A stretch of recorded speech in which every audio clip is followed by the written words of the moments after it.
Jangan-jangan mereka punya solusi kekeluargaan. Karena kalau diputuskan di pengadilan itu bisa yurisuddohoin, bisa melahirkan dendam, hasud, dengki. Tapi kalau mereka diselesaikan dengan logika mereka sendiri, dengan kearifan mereka sendiri, maka itu lebih baik. Jadi ternyata sebagian pengadilan dulu itu pakai perangkat psikologis. Gak mungkin secara naluri normal orang anaknya mau dipotong membiarkan, itu pasti ada ibunya itu. Akhirnya dimenangkan yang nangis tadi. Assalamualaikum warahmatullahi wabarakatuh.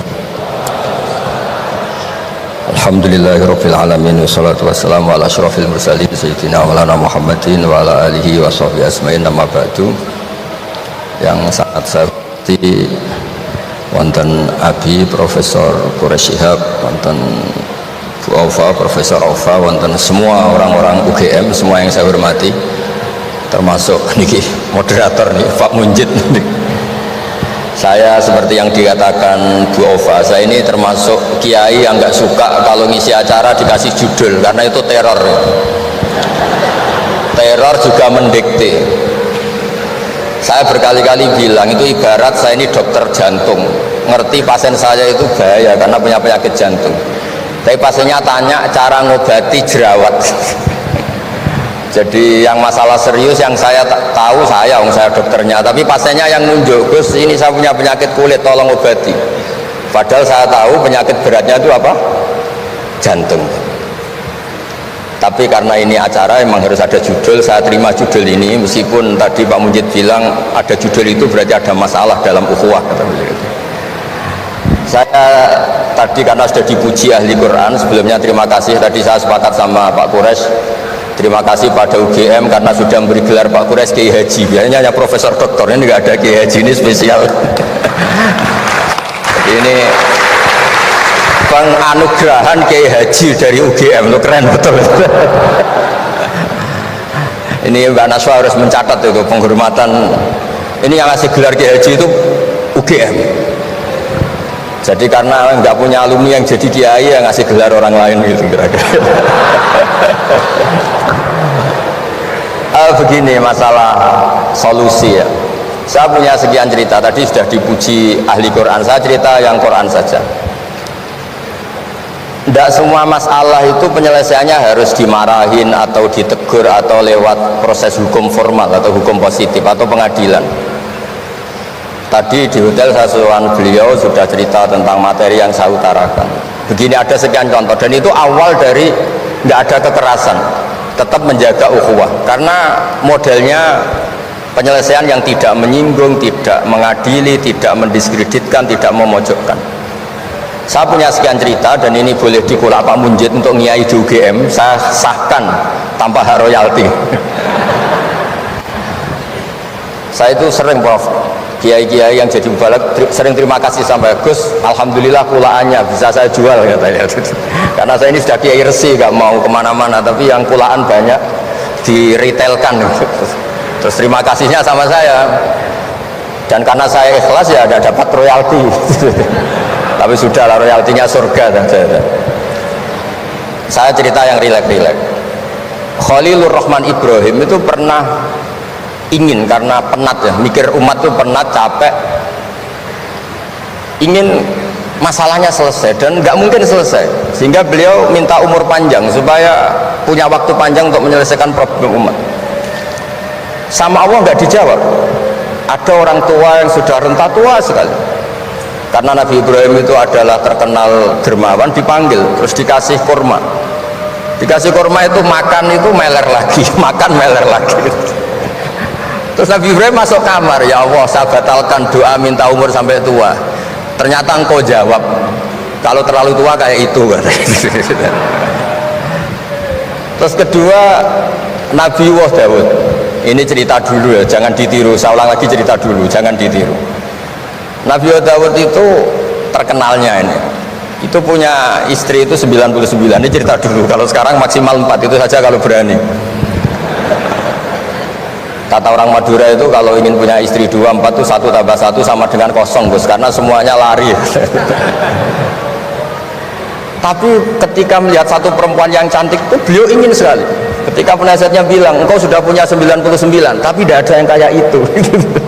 Saya masih ingat sama Profesor Zaini ketika nerjemah inna hadza akhi lahu tisuna najah itu. Saya tanya sama Prof Zaini, abahnya Bu Ovain.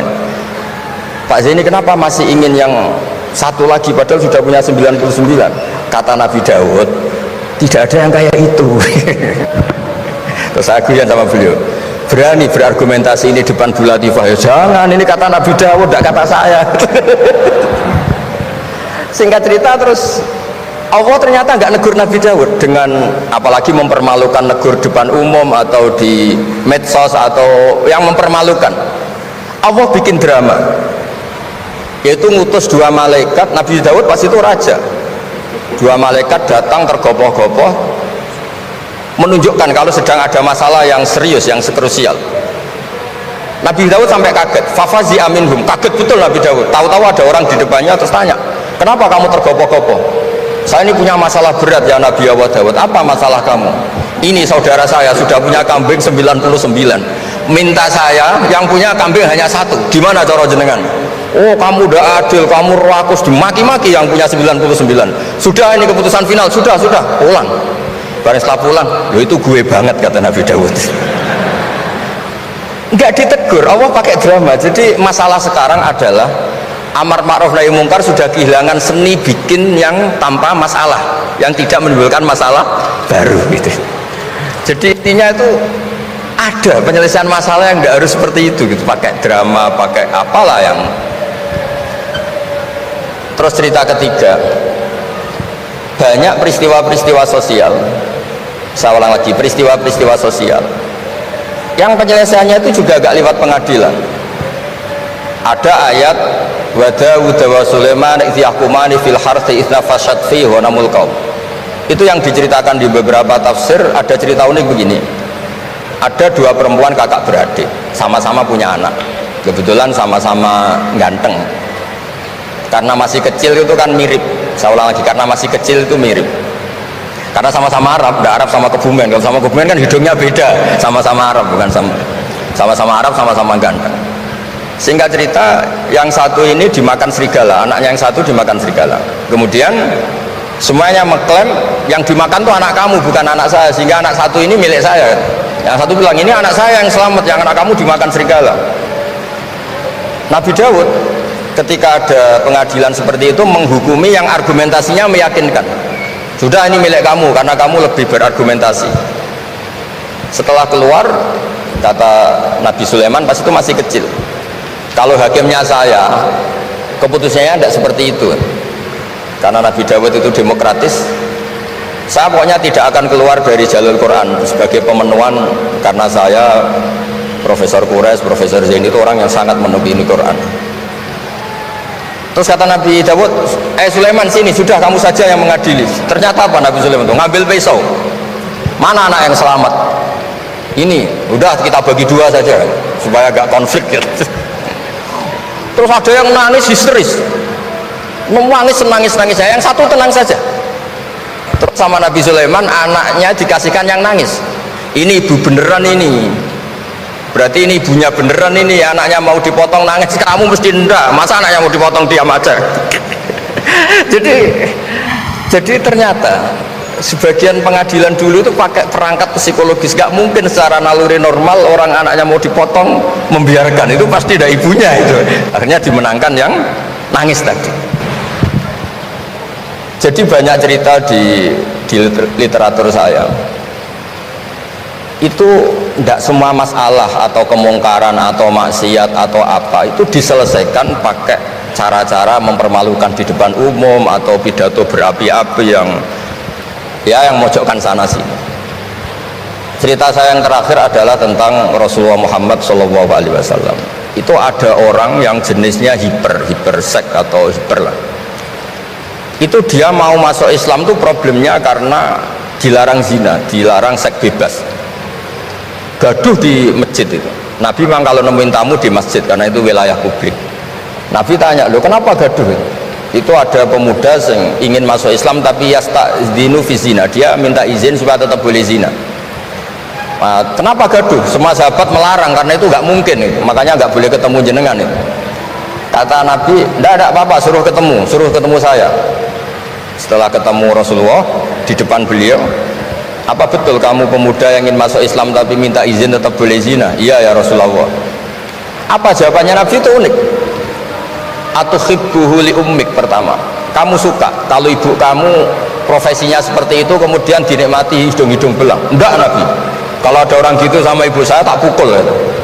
Atuhibbuhu li bintik, kamu suka punya putri yang jadi mainannya orang-orang hidung belang? Ya enggak Nabi. Atuhibbuhu li ammatik, kamu suka kalau itu terjadi di bule kamu? Sampai nyebut sekian orang-orang yang dicintai pemuda itu. Akhirnya pemuda itu, wallahi, demi Allah saya tidak pernah melihat sesuatu seburuk zina, seburuk itu, dan demi Allah saya tidak akan zina lagi. Jadi logikanya diset oleh Nabi, dan Nabi tidak ngancam neraka, tidak marah, tapi logikanya diatur. Itu pula yang sering digunakan di Quran, sering ada kata kul aro'aitum ya, karena banyak di Quran. Aro'aitum itu orang diajak berpikir bersama ya. Jadi menjaga kemajmukan, menjaga ukhuwah itu dimulai dari cara menyelesaikan. Tidak semuanya harus pakai marah-marah, pakai apa, dimulai dari Allah sendiri. Dalam banyak cerita di Quran, di hadis itu suka hal-hal yang kecil, yang keseharian. Makanya dulu itu kalau ulama ditanya, saya ini tidak punya uang padahal ingin makan enak, ij'al idama ka'al ju'a, ya lauk paling enak itu satu, yaitu lapar. Kalau kita puasa makan apa saja enak karena lapar. Orang sudah lupa, ngiranya makan enak itu kalau menunya atau lauknya sesuai selera, itu keliru. Ij'al idama ka'al ju', jadikan lauk terbaik adalah lapar. Wah kita mau tidur gak enak gini-gini, ingin cari tempat yang enak ya. Makanya kiai kuno kalau nasihati anak-anaknya, kamu kalau ngaji makan yang enak, tidur yang enak. Maknanya jangan tidur kalau gak ngantuk banget, jangan makan kalau tidak lapar banget. Itu pasti semuanya menjadi enak. Nah orang sudah melupakan kearifan-kearifan begitu, sehingga solusi-solusi yang dibikin ini lompatannya malah kacau, karena sebetulnya itu ndak adatnya Allah. Terus yang terakhir, ini makalah yang saya bawa dari dalam. Ini mungkin nanti Pak Munjid bisa belajar. Bisa ya tadi, bisa dijual ini. Karena sekarang itu ngaji itu pokoknya keren lah sekarang. Ngaji sekarang tuh fid dunya hasanah wa fil akhirati hasanah. Dulu ngaji itu hanya fil akhirati hasanah, nggak dapat apa-apa. Kalau sekarang tuh fid dunya hasanah wa fil akhirati nggak jelas. Karena sudah dapat upah itu. Nah, ini cerita, ini di tafsir Qurtubi, nafsiri ayat la khaira fi katsirin min najwahum illa man amara bi shadaqatin. Ikutnya suratun Nisa, nanti bisa dicari di, ya kalau orang UGM mungkin di googling mungkin 114 ayatnya. Sistem di pengadilan Indonesia, misalnya ada orang sengketa, kadang-kadang dilaporkan ke polisi itu silakan selesaikan secara kekeluargaan. Itu ternyata ini di tafsir Qurtubi, di kitab saya baca teksnya supaya nanti ditafsir Pak Quraisy. Wa kataba Umaru ila Abi Musa al-Asy'ari radhiyallahu anhu qol rudda al-khusuma hatta yasqalihu fa inna faslal qada'i yuristu bainahum ad-dhahain. Jadi kalau ada orang sengketa, silahkan kembalikan yang sengketa, kata Sayyidina Umar. Jangan-jangan mereka punya solusi kekeluargaan. Karena kalau diputuskan di pengadilan itu bisa yurisud dhahain, bisa melahirkan dendam, hasud, dengki. Tapi kalau mereka diselesaikan dengan logika mereka sendiri, dengan kearifan mereka sendiri, maka itu lebih baik. Ini juga yang dilupakan, setiap ada masalah itu dikasuskan di pengadilan. Padahal ini andaikan saya dalam posisi pengamat politik mungkin cerita, padahal bisa diselesaikan dijadikan menteri misal, tapi tidak ada, itu tidak wilayah saya. Tapi itu tidak wilayah saya. Andaikan saya datang sebagai pengamat politik mungkin contohnya itu, tapi saya tidak masuk wilayah itu. Cerita-cerita itu masyhur itu. Dulu ini cerita lagi ke Habib Quraisy di Abi Quraisy ya. Pernah ada orang itu saking solehnya beli tanah, mestinya beli tanah seisinya, lala tanah itu emasnya banyak. Setelah itu orang itu bilang, saya ini hanya beli tanah kok isinya emas banyak, ini gimana? Bilang sama penjualnya. Penjualnya nggak mau, enggak, saya jual tanah seisinya, emas itu milik kamu, enggak, saya beli tanah kok dapat emas. Itu dulu penyelesaiannya bilang, kamu punya anak putri, kamu punya anak laki, ya sudah besanan saja biar gak kelio. Jadi dulu banyak cerita-cerita kearifan yang orang itu udah harus rame-rame di pengadilan. Ya tadi andaikan saya politik, mungkin contohnya nggak usah di MK lah, dimenterikan gitu. Bisa andaikan saya politikus, tapi tidak lah, itu tidak wilayah saya. Jadi di antara kebaikan Islam, benan nas, bukan benal muslimin, bukan benal muslim wal kafir, benan nas. Kita rukun sesama non muslim itu juga ajaran Islam. La khaira fi katsirin min najwahum. Diskusi apapun tidak baik kecuali diskusi-diskusi yang menyuruh kebaikan, menyuruh sedekah, au islahim benan nas, atau diskusi yang menjadikan kita baik-baik saja, hubungan kenegaraan, hubungan kebangsaan, hubungan kemanusiaan baik-baik saja. Ya, sekian mukadimah saya, nanti ditambahi Abi Qures, Profesor Qures, sekian, dan saya ada salam dulu karena pasti provokatornya ini provokasi lagi. Jadi kalau moderator itu kan bikin sesuatu indah, ini jadi tidak indah. Masa orang sesantun saya dibilang harimau, itu kan kacau. Itu nggak bener itu. Karena kalau di Indonesia, oh ini negara nggak bener, kayak hukum rimba, yang kuat menang. Yang kuat itu kan harimau, wah, jadi masalah kan. Tapi saya maafkan karena di dunia kiai ini masih mu'alaf, latihan kiai. Saya alhamdulillah orang-orang UGM memang sering ketemu saya dulu zaman Pak Panut. Ini rumah saya ganggu ya berkali-kali. Jadi ya tidak apa-apa, silahkan salah karena Allah Maha Pemaaf. Monggo pakai ini mau pakai. Terima kasih banyak Gus Baha. Alhamdulillah ya. Salah satu di antara kelebihan Gus Baha, ini salah satu aja, banyak sekali kelebihan, tapi salah satunya adalah beliau selalu bisa membawa agama menjadi lebih mudah difahami, menjadi lebih konkret dengan kita, dan menjadi lebih relevan dengan kehidupan kita. Beliau kalau menafsir selalu punya catatan-catatan. Kalau bagi banyak orang ini baik atau bahkan mutlak baik, beliau selalu ada kecualinya. Berhubungan dengan orang kaya baik, tapi ada catatannya. Berhubungan dengan orang yang miskin misalnya, oleh banyak orang dianggap tidak baik, tapi beliau bisa menunjukkan kelebihannya. Berhubungan dengan orang yang punya jabatan tinggi, beliau ada catatannya. Berhubungan dengan orang yang tidak punya jabatan, beliau ada catatannya. Sehingga ketika kita mempraktikkan agama itu selalu ada ruang-ruang untuk menafsir, untuk berpikir, dan tidak begitu saja ikuti tafsir yang hitam putih. Ini salah satu di antara kelebihan Gus Baha dalam semua apa yang beliau sampaikan. Nah, nanti silahkan Bapak Ibu, teman-teman sekalian mempersiapkan pertanyaan yang terbaik. Sebelum itu kita akan minta kepada Profesor Qures Shihab untuk juga menyampaikan paparannya. Dan sebagai informasi Pak Qures, ini yang hadir pada hari ini bukan cuma mahasiswa yang muslim saja.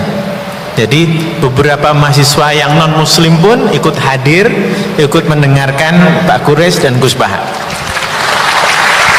Ini kesempatan yang sangat istimewa. Silahkan Prof. Qures Shihab untuk menyampaikan. Bismillahirrahmanirrahim. Alhamdulillah. Wassalatu wassalamu ala Rasulillah wa ala alihi wa ashabihi wa man wala. Ibu Rektor yang saya hormati,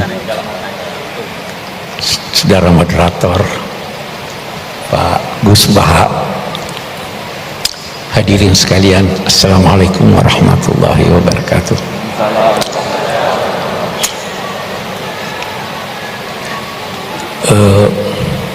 Saya itu selalu terkagum-kagum dengan Gus Baha. Dapat saja dia kisah dari Al-Quran untuk dia jadikan sebagai nasihat buat kita semuanya. Jadi saya ingin memulai dengan mensyarah itu. Dua orang berselisih, satu kaya raya, satu miskin. Dia datang ke Nabi Daud. Kita perhatikan ucapannya. Inna hadza akhi lahu tis'un wa tis'una na'jah. Dia berselisih, tapi dia berkata, saudaraku ini. Lihat, kendati berselisih, dia masih berkata, saudaraku ini mempunyai 99 ekor kambing. Saya punya cuma satu. Dia mau yang satu itu juga dia ambil. Kita lihat lebih jauh. Nabi Daud begitu mendengar, dia lantas memberi putusan. Qad zalamaka bisu'ali na'jatik. Dia telah menganiaya kamu dengan menuntut dia punya yang satu itu. Kita lihat, benar tidak Nabi Daud ini? Tidak. Dia sadar bahwa dia telah memberi putusan sebelum mendengar dari pemilik 99. Apa maknanya? Jangan cepat-cepat beri putusan. Dengar dari seluruh pihak, baru beri putusan.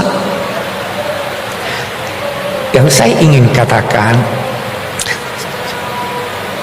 kalau kita merujuk baik kepada kitab suci maupun kepada kearifan lokal, semua problema kita dapat terselesaikan dengan syarat kita menganggap yang tidak sependapat dengan kita adalah saudara kita, dan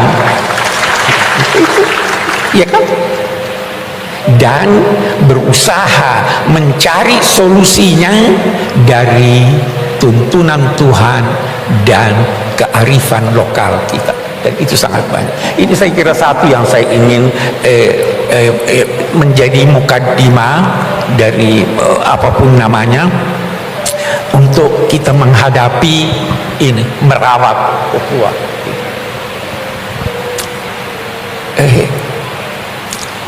Ini kan setelah pemilu, Bu, ya katanya.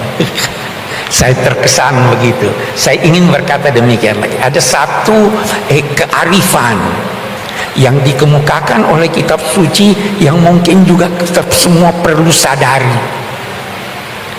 supaya terawat ini ukhuwah. Apa itu? Nabi Muhammad sallallahu alaihi wasallam diperintahkan Allah untuk menyampaikan, untuk berucap dan menyampaikan, Qulillahumma malikal mulk tu'til mulka man tasha wa tanzi'ul mulka mimman tasha wa tu'izzu man tasha wa tudhillu man tasha biyadikal khair innaka ala kulli syai'in qadir tulijul laila fin nahar wa tulijul nahara fil lail wa tukhrijul hayya minal mayyit, dan seterusnya. Sampaikan, Allah pemilik kekuasaan. Dia yang memberi kekuasaan kepada siapa yang dia kehendaki. Dan dia mencabut, dia katakan mencabut. Kenapa dia katakan mencabut? Karena yang kuasa biasa tidak mau kecuali dicabut. Mencabut kekuasaan dari apa yang dia kehendaki. Tidak mau turun sendiri. Dia yang memuliakan, dia yang menghinakan.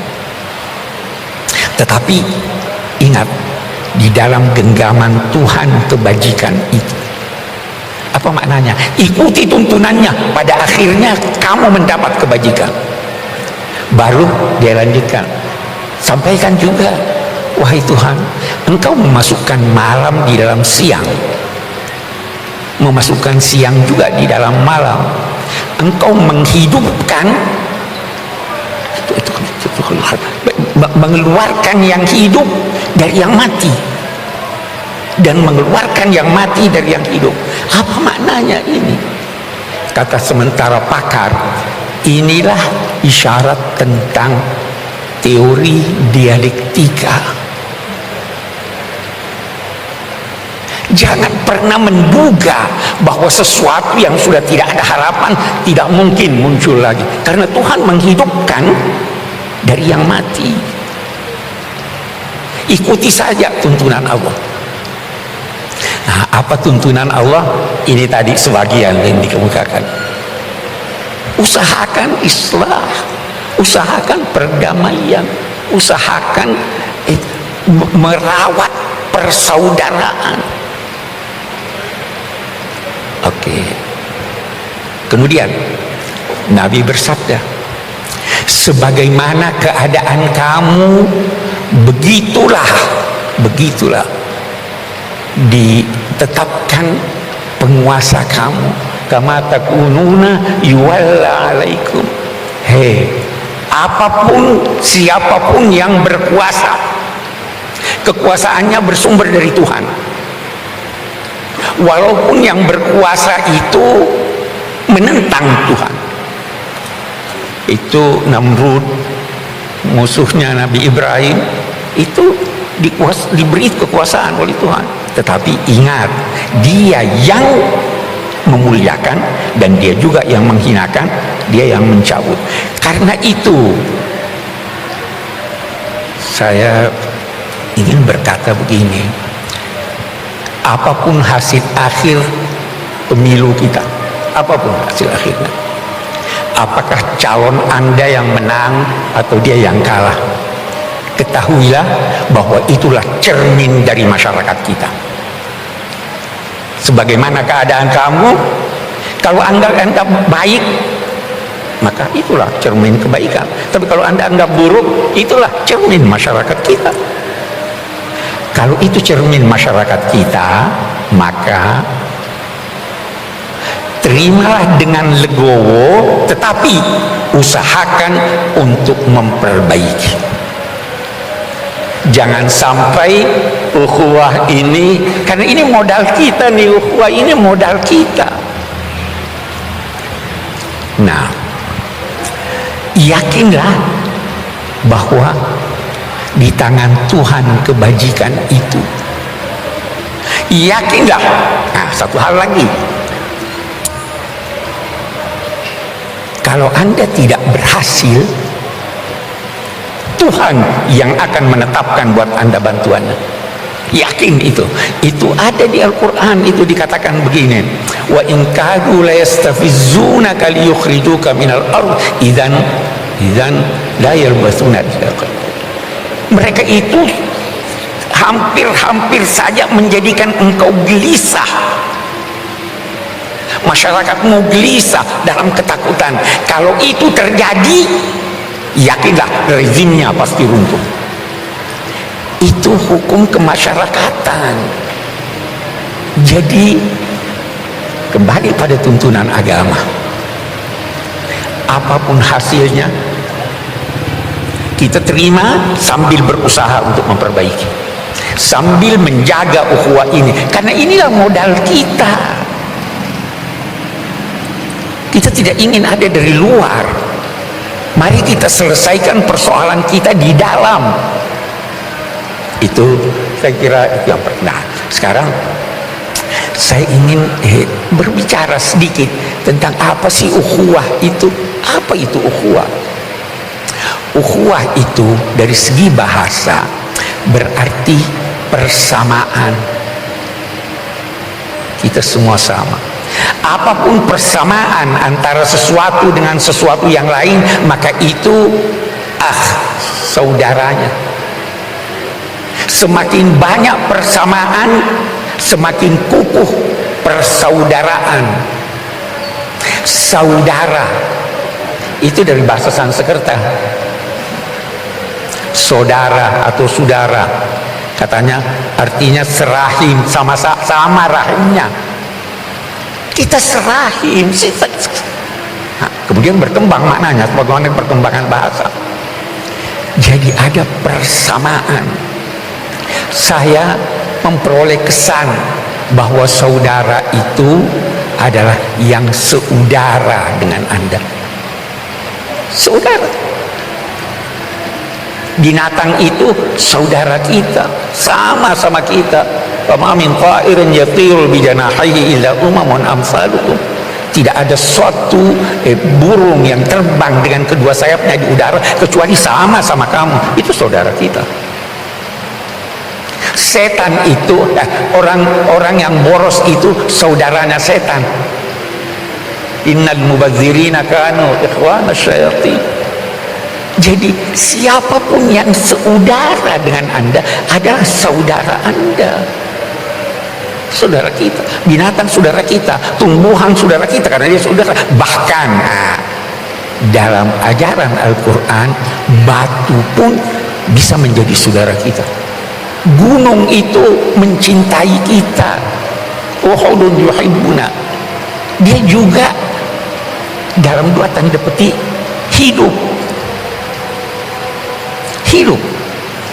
Semua saudara kita. Apalagi kemudian karena itu bertingkat-tingkat dan bermacam-macam persaudaraan itu. Salah satu di antaranya adalah saudara sebangsa. Kita sama-sama. Apa itu bangsa?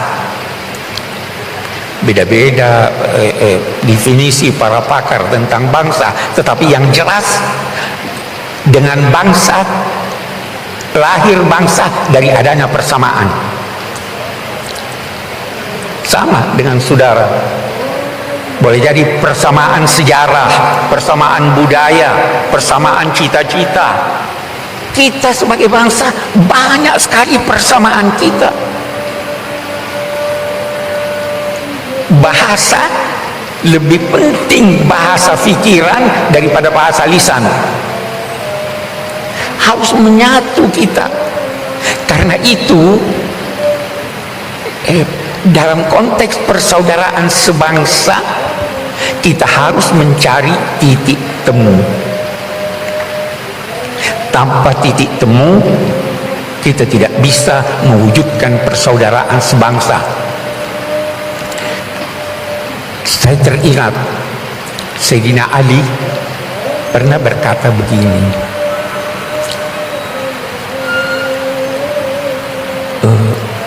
penyakitmu disebabkan olehmu, obatnya ada di tanganmu, tapi engkau tidak sadari. Jangan sampai kita seperti itu. Penyakit kita disebabkan oleh kita sendiri, obatnya ada di tangan kita, tapi kita abaikan obat itu. Saya kembali, kita punya titik temu sebagai bangsa. Titik temu kita Pancasila, ketuhanan yang Maha Esa. Itu titik. Bisa kita berbeda-beda penafsiran tentang apa arti ketuhanan yang Maha Esa. Bisa beda, dalam Islam aja beda-beda itu. Tetapi kita percaya Tuhan. Bisa beda-beda kita dalam mengartikan Maha Esa itu apa, tetapi kita percaya ada penguasa. Itu titik kita. Titik, Anda menulis kata dimulai dari titik. Apa yang Anda tulis terserah, asal mulai dari titik Tuhan. Kalau tidak mulai dari Tuhan, no. Itu kesepakatan kita. Anda mengakhiri kalimat dengan titik, jangan pakai koma. Kalau begitu, Tuhan adalah pangkalan tempat bertolak dan pelabuhan tempat bersau. Kita berbeda, mari kita kembali kepada tuntunan Tuhan. Itu kesepakatan. Yang tidak mengakui ini di luar bangsa Indonesia. Kemudian ada kemanusiaan, kesepakatan. Kemanusiaan itu mendahului keberagamaan. Mendahului keberagamaan. Anda mau pergi sholat Jumat, di tengah jalan ada orang yang ketabrak yang perlu ditolong. Apa Anda pergi sholat Jumat atau tolong ini? Anda mau sholat, mau berwudu, ada air, kalau Anda pakai, ada yang mau minum yang kehausan, Jangankan manusia, anjing kehausan mau minum, Anda kasih dia minum atau gunakan untuk berwudu. Kemanusiaan itu tidak hanya tertuju pada manusia, tertuju kepada seluruh makhluk. Kita ada kerakyatan, ya kan? Persatuan dulu, kerakyatan. Saya itu merenung-renung tentang apa yang dirumuskan dan menjadi kesepakatan kita tentang kerakyatan yang dipimpin oleh hikmah kebijaksanaan dalam permusyawaratan perwakilan. Luar biasa, luar biasa. Tahu apa arti rakyat? Rakyat itu dari kata riayah, ra'in.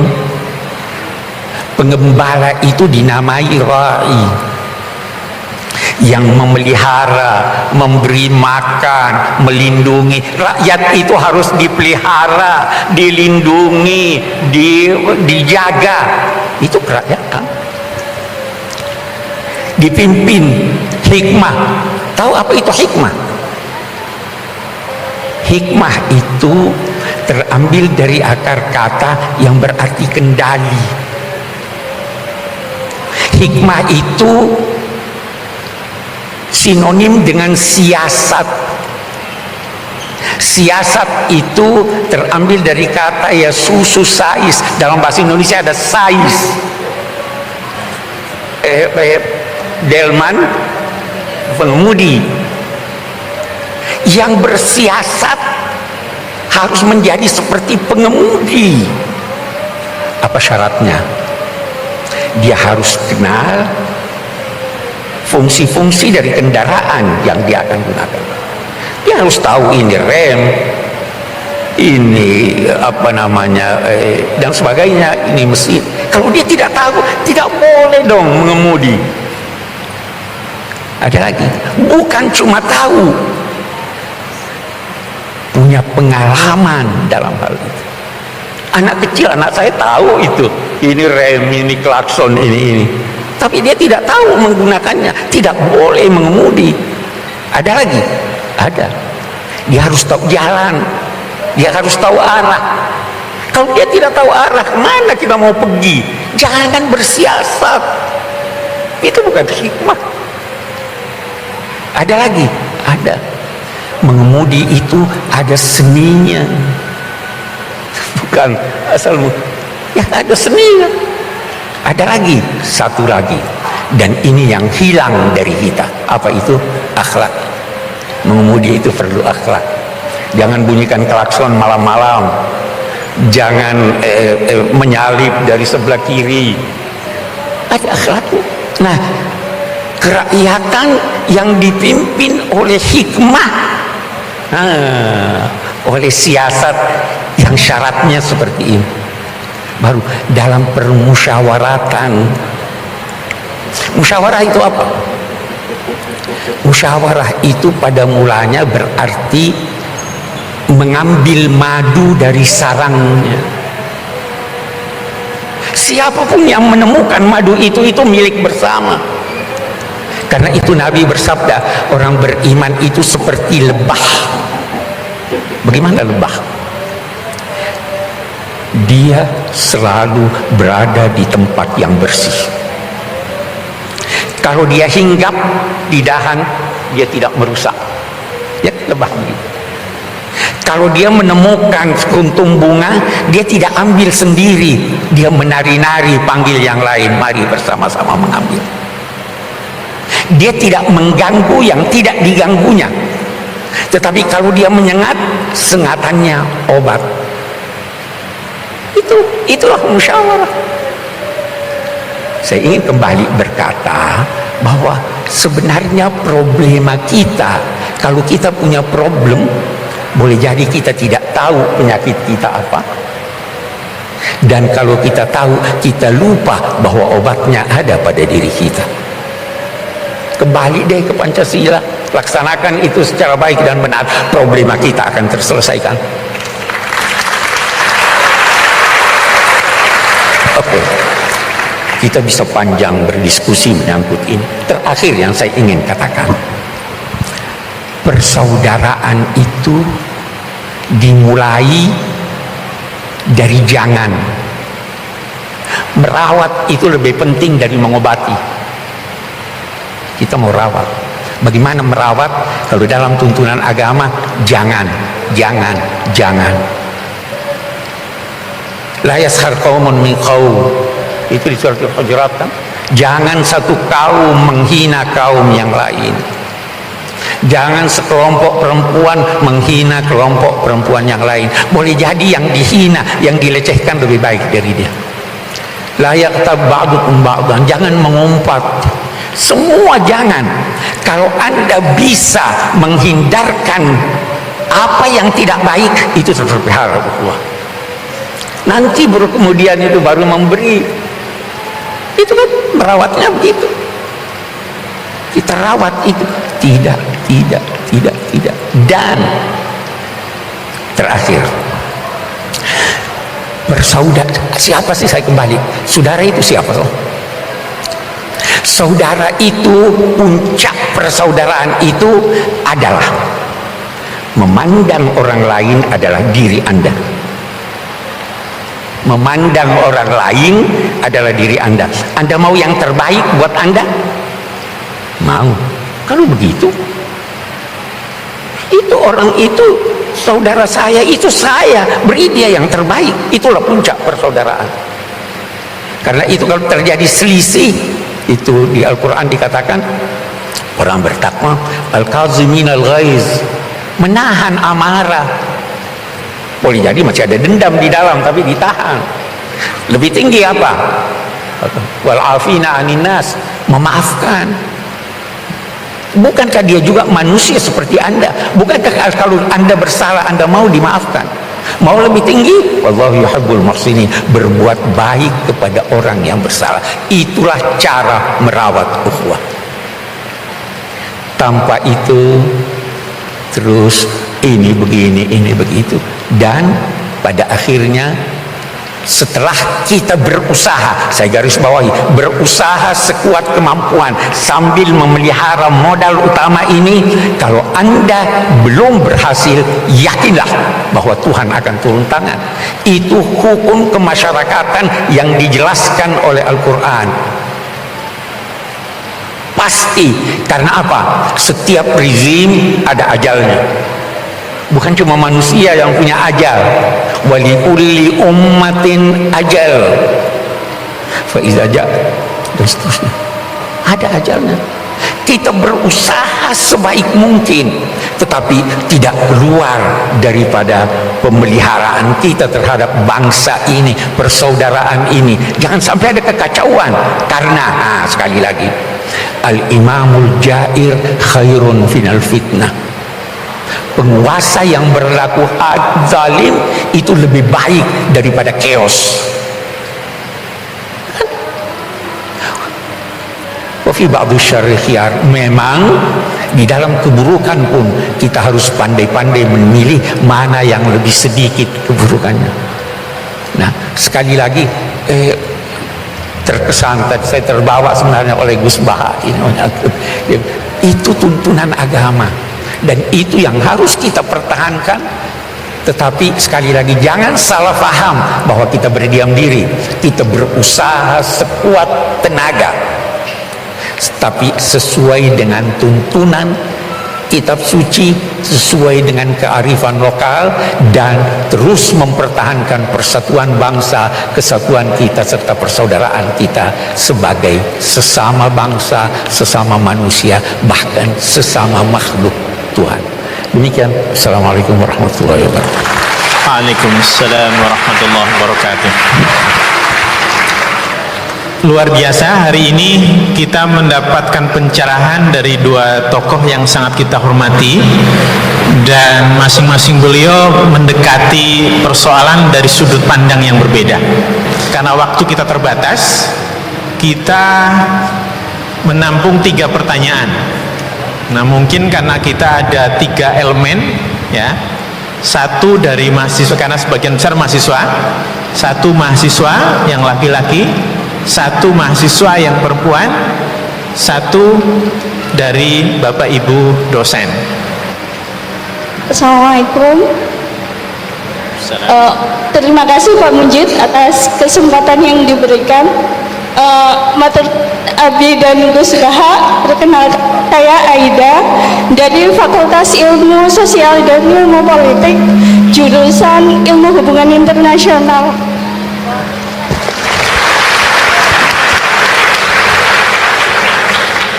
Tadi saya tertarik sekali dengan pemaparan Abi tentang merawat ukhuwah kebangsaan saat ini. Kula jadi ingat Al-Anbiya 107. Bismillahirrahmanirrahim. Wa ma arsalnaka illa rahmatan lil alamin. Mohon tips saking Abi dan Gus Baha, gimana kami mahasiswa yang masih keroco mumet dan sering hilang kendali saat menghadapi teman-teman yang